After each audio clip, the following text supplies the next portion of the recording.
Assalamualaikum warahmatullahi wabarakatuh. Semangat pagi anak-anak. Salam sejahtera untuk kita semua. Bagaimana kabar anak-anak pada pagi hari ini? Tentunya baik ya anak-anak.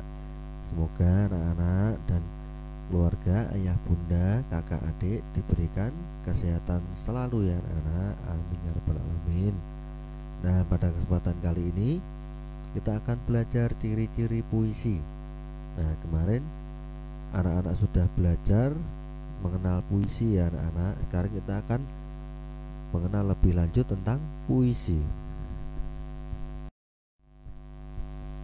Tujuan pembelajaran kita yaitu anak-anak mampu mengidentifikasi ciri-ciri puisi. Baik, mari kita mulai. Puisi itu adalah karya sastra yang terikat pada rima dan irama yang disusun dalam bentuk baris dan bait untuk menggambarkan perasaan pengarangnya. Nah, di situ ada kata rima, ada irama, ada baris, ada bait. Apa itu? Nah, mari kita belajar bersama-sama ya anak-anak.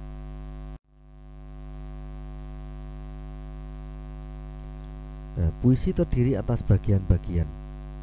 Tiap bagian merupakan kumpulan kata-kata yang disebut baris puisi.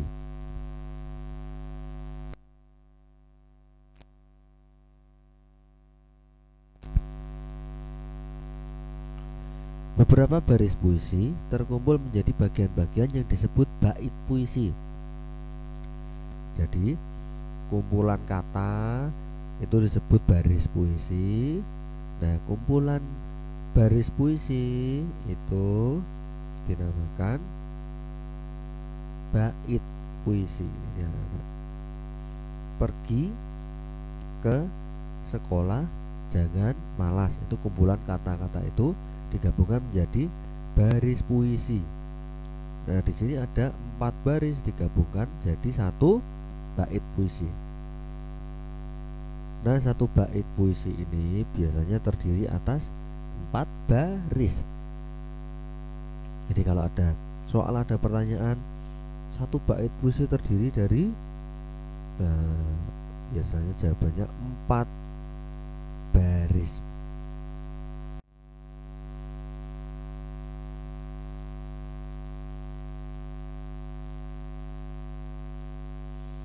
Nah, coba anak-anak mengamati puisi itu.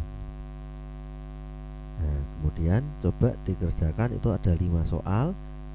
Dikerjakan di buku tulis tematiknya ya. Nah, diberi tulisan tugas tematik 1, diberi tanggal hari ini. Kerjakan. Di pause dulu anak-anak. Oke, sudah selesai ya. Mari kita lanjutkan.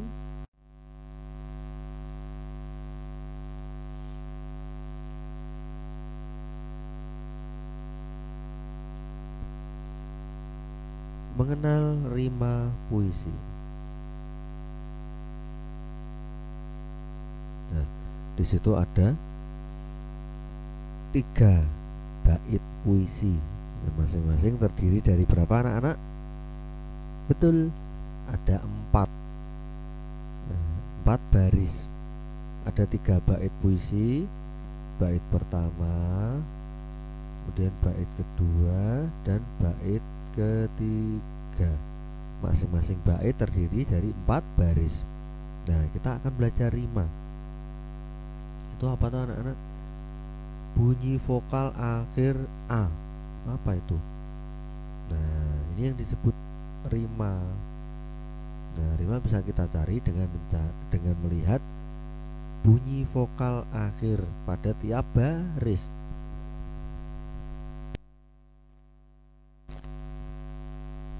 Nah, bunyi vokal itu apa tuh? Atau huruf vokal itu apa?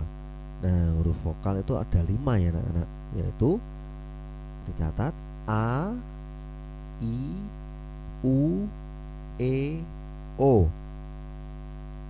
Saya ulangi, A, I, U, E, O. Nah, itu yang dinamakan huruf vokal. Nah, berarti selain itu tidak boleh ya. Nah, ini misalnya ini baris kedua, bernaung di gedung ini untuk belajar. Nah, jadi ditulis bukan R-nya ya anak-anak, tapi A. Nah, ini huruf sebelumnya yang merupakan huruf vokal. Nah, A-nya yang ditulis dan seterusnya.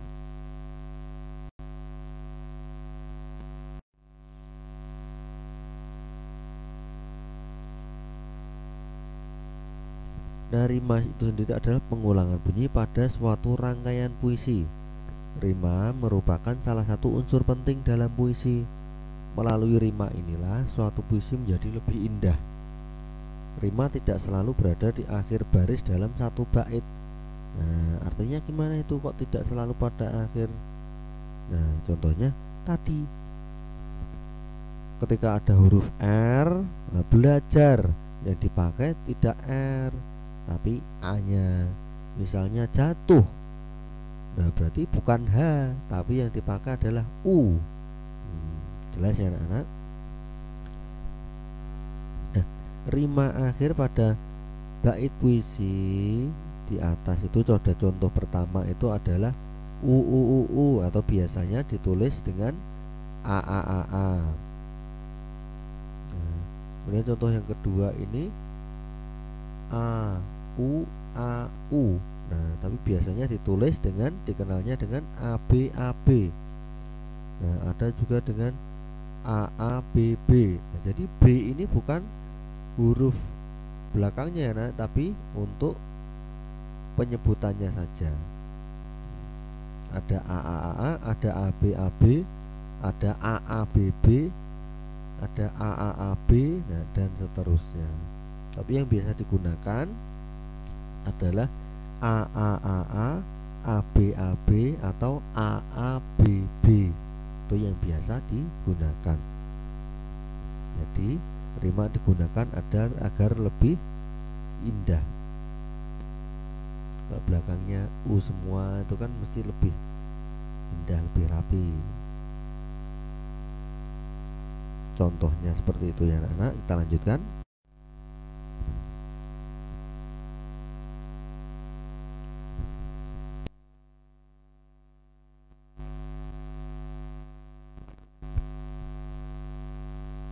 Nah, itu kemudian ada bacaan lagi, itu teks lagi anak-anak. Teks apa itu? Iya, ada puisi. Coba anak-anak, ada pertanyaan itu,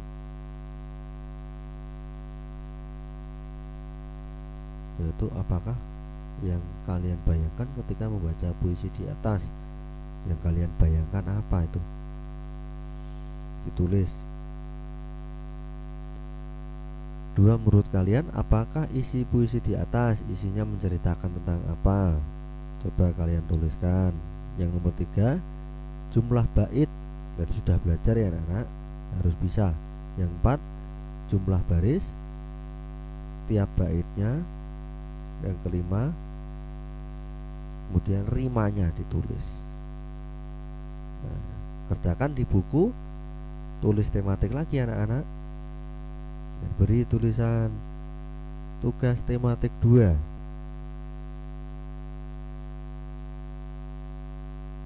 Baik, sudah selesai ya. Kita lanjutkan.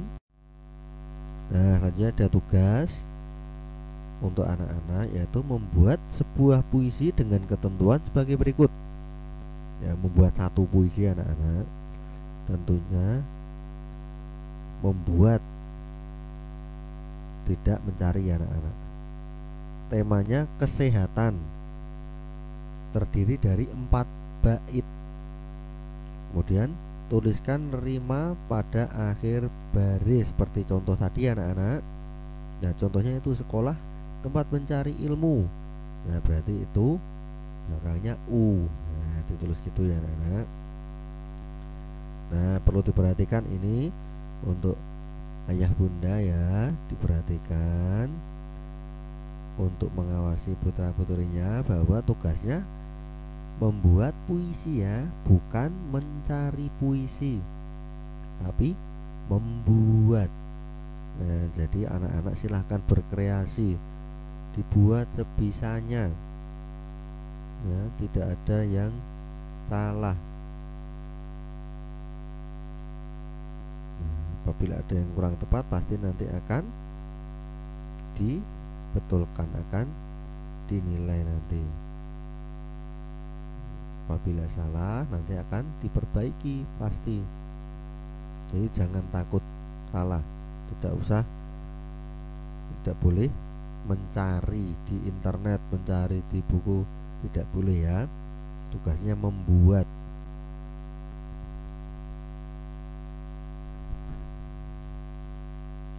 Ditulis di buku tulis tematik juga, di buku tulis tematik diberi tugas tematik 3. Jadi tugasnya ada 3 hari ini anak-anak. Baik, demikian pembelajaran pada kesempatan kali ini. Anak-anak tetap semangat belajar ya anak-anak. Walaupun dalam masa pandemi seperti ini, anak-anak harus tetap semangat, harus tetap tekun, rajin belajar agar dapat meraih cita-cita di kemudian hari. Nah, sekian, terima kasih saya ucapkan. Wassalamualaikum warahmatullahi wabarakatuh.